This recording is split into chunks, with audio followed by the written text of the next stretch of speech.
What's up, Rollies? Welcome back sa ating Tagalog channel. So into this video, bibigyan ko kayo ng unboxing para dun sa mga bagong dating or bagong labas na earbuds from Nothing. Tapos i-compare din natin siya dun sa mga nauna nang lumabas na earbuds para magkaroon kayo ng properly informed decision kung interested kayong kunin alinman sa mga ito. Okay, so as usual, babasahin ko na lang yung script ko kasi ayokong may mamiss na details and masanay na kayo kasi ganito yung magiging format natin moving forward for this Tagalog channel kasi chill lang naman tayo dito. So tara, pag-usapan natin ang mga earbuds na to. Let's get into it. So nagpadala kasi si Digital Walker nung dalawang bagong earbuds ni Nothing, yung Ear and Ear A. So full disclaimer lang or honest disclaimer, this video is not paid pero yun nga, nagpadala si Digital Walker nung dalawang earbuds. Actually lahat ng mga earbuds nandito pinadala nila sa atin para sa review. Lalagay ko na lang yung link sa description kung interesado kayo. Maraming salamat po Digital Walker for sending all of this para magkaroon tayo ng comparison video gaya nito. So right here, we have the Nothing Ear and the Nothing Ear A. Sa totoo lang, medyo naging confusing yung naming ng mga earbuds nila, lalo na habang dumadami yung mga variants. Pero andito naman ako para bigyan kayo ng proper comparison. Okay? So unbox muna natin itong dalawa bago natin i-compare dun sa mga naunang lumabas na Nothing earbuds. Kung makikita nyo, magkaiba yung packaging nila. Itong Nothing Ear ay puti at pa-square yung box. And gaya ng mga naunang earbuds nila, kailangan mo din punitin ito para mabuksan. Sa loob ng box, makikita na natin yung Nothing Ear, and then sa ilalim nito, meron tayong dalawang maliit na accessory box. Dito sa isang box yung mga ibang sizes na replacement ear tips, and dito naman sa isang box yung USB Type-C charging cable. And of course, meron tayong user manual. Silipin muna natin saglit itong Nothing Ear. Sa unang tingin, halos kamukha lang din siya ng mga naunang Nothing earbuds. Kung maaalala nyo, meron nang lumabas na Nothing Ear 1 and Ear 2, pati nga yung Nothing Ear Stick. So far kay Digital Walker, available pa rin yung Ear 2 and Ear Stick. And of course, itong dalawang bago, Ear and Ear A. Pero maya na natin pag-usapan yung differences nila. Ayun nga, sa palibot, halos di naiiba yung itsura nitong Nothing Ear dun sa naunang Ear 1 and Ear 2. Dito meron tayong pairing button and yung USB Type-C port. Tapos sa likod, meron tayong mga power ratings and certifications. Pagbukas mo, same lang din. Nakapahiga yung mga earbuds with white and red legends para di ka malito. Tapos may maliit na LED indicator and of course, yung magnets para mag-snap siya sa charging case. Alright, so buksan naman natin itong medyo kakaiba na Nothing Ear A. Ito lang yung option na merong ibang kulay maliban sa white and black with this trendy yellow na colorway. Same lang din, kailangan punitin para buksan. To be honest, hindi ako fan ng ganitong design kasi nangihinayang ako doon sa box and medyo nakaka-OC. Pero there's that. Same lang this halos ng package content. We have the Nothing Ear A itself. Tapos sa ilalim, same din na dalawang maliit na accessory box. Yung isa may replacement ear tips and yung isa may charging cable. Tapos syempre, meron din tayong user manual dito. Ngayon, kung makikita nyo, kakaiba talaga ang design nitong Nothing Ear A. Although meron pa rin siya ng transparent design language, pahaba na yung shape niya, tapos yun nga, color yellow na siya, which gives us an idea na possible sa future maglabas pa sila ng iba't ibang kulay na maaaring umapil sa younger generation. Now dito makikita natin yung USB Type-C port, pero wala akong nakikitang pairing button dito sa labas kasi andito siya sa loob. Tapos dun sa kabilang corner naman yung LED indicator. Pahiga pa rin ang orientation and same design pa rin naman with white and red circle para sa legend. So kung pagtatabihin natin silang dalawa, here's how they look. Now tignan naman natin sa malapitan itong mga mismong earbuds para magkaroon kayo ng idea sa design.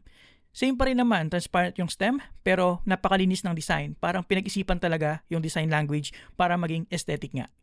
Itong Nothing Ear na yung parang pinaka-flagship earphone nila, and ang bago dito is ceramic na yung dynamic driver niya. Tapos meron din siyang bass-enhanced algorithm na wala sa Nothing Ear 2. At mas malakas na yung active noise cancellation niya at up to 45 decibels compared sa 40 decibels ng Nothing Ear 2. Pero mamaya na nga natin pag-usapan pag kinumpare na natin yung specs nilang lahat side by side.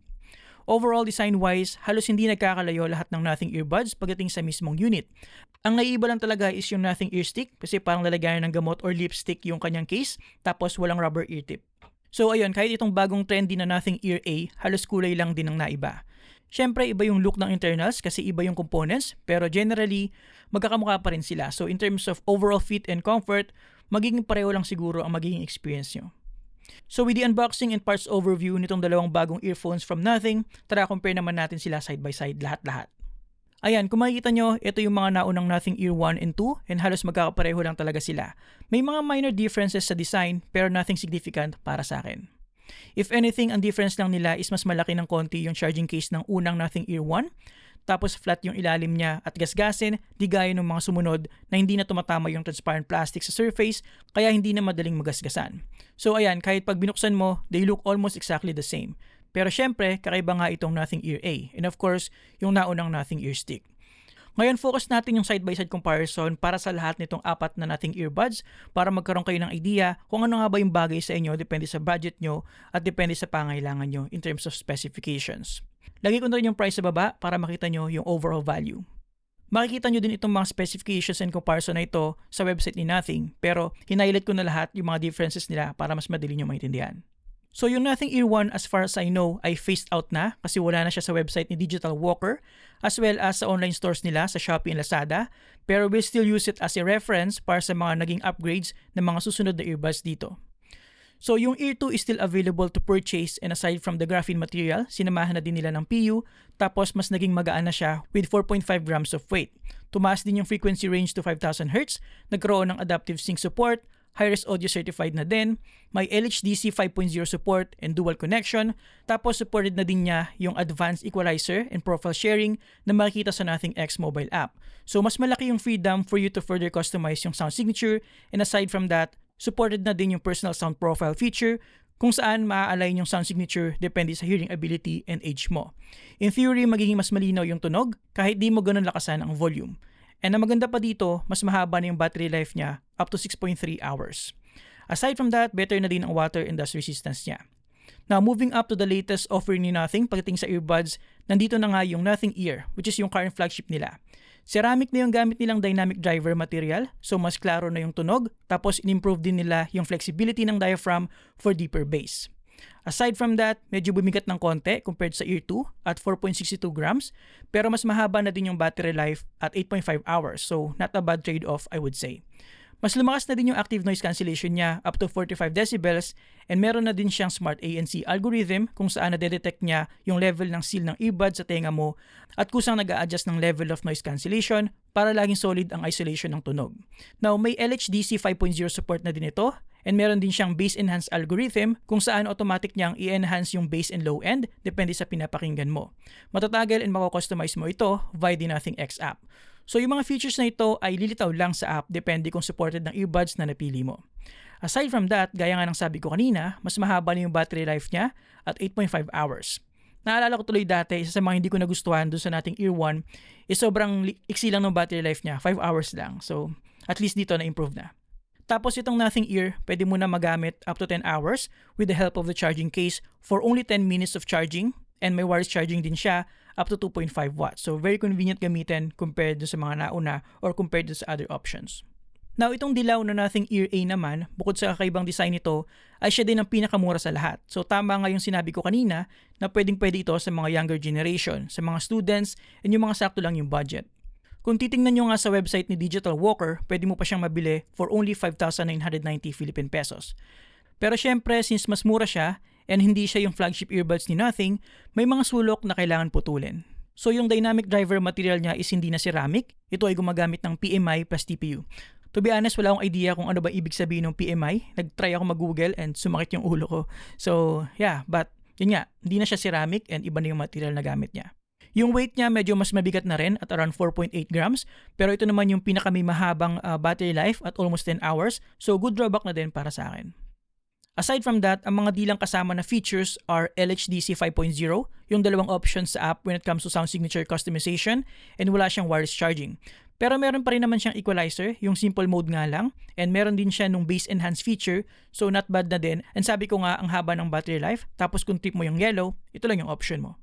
Now, in terms of sound quality, I'm not an audiophile, so hindi ako magpapanggap sa inyo na marunong ako mag-explain in detail ng mga terms about audio. Pero masasabi ko lang, lahat naman ng mga earbuds from Nothing ay maganda yung tunog. Okay? Satisfying and pasado para sa isang casual audio listener na katulad ko. Yung sound signature nila ay medyo naglilin towards the warmer side, and yun nga, pwede mo pang i-customize yung sound signature nila using the equalizer via the Nothing X application. So medyo may freedom naman kayo para i-adjust pa yung gusto nyong tunog para sa mga earbuds na to. Lahat naman sila supported. Yung iba nga lang is simple mode gaya nung Nothing Ear A na medyo budget siya. So aside from that, pwede mo rin i-adjust lahat ng mga iba pang features like yung ANC and other smart features. Alright, so to conclude, para sa akin, honestly, if meron akong 8,000 Philippine pesos and ito lang yung mga pinagpipilian ko, wala nang reason to get the Nothing Ear 2 kasi konti lang naman yung price difference niya compared sa Nothing Ear A, yung bagong flagship earphone ni Nothing. And yeah, para sa akin, significant naman yung mga upgrades na ginawa nila.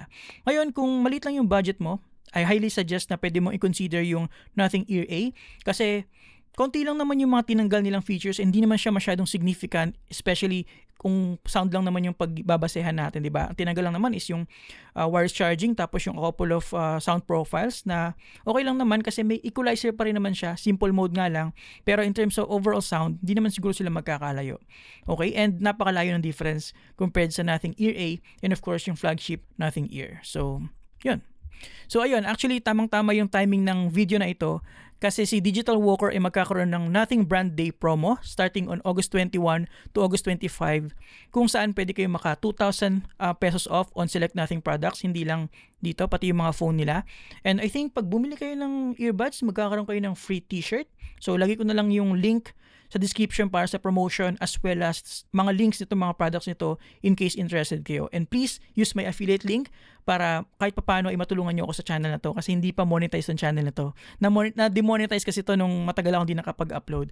So yeah, tulungan nyo lang ako para at least makapag-upload po tayo ng maraming videos dito. So thank you as well to Digital Walker for sending all of this para nga makapagbigay tayo ng comparison video. So, thank you very much for watching guys. Please consider subscribing if may napulot kayo dito sa video na to and see you on the next one. And please don't forget na mag-subscribe din kayo sa ating main channel. Lagay ko yung link sa screen kasi ito, Tagalog channel natin, second channel lang natin. Yung main channel natin andun sa ibang bansa. I mean, English kasi doon.